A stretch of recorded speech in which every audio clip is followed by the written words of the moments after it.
நதிமலை கன்னிமாரியம்மன் செவ்வாய்க்கிழமை பூ போட்டாச்சு.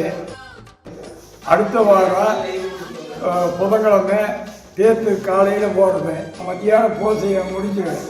மறுபடியும் அளவு எல்லாமே முடியும்.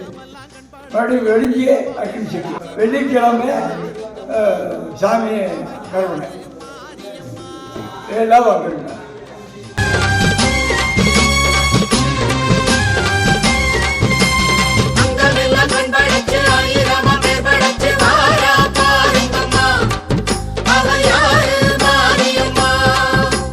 கண்ணபுரத்தா அவ என்ன படைச்சா,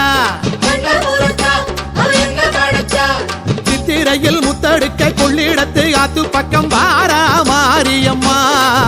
இப்ப வாரா ஊர்வலமா அங்கமெல்லாம் கண் படைச்சி ஆயிரமா பேர் படைச்சி வாரா பாருங்கம்மா. அவ யாரு மாரியம்மா.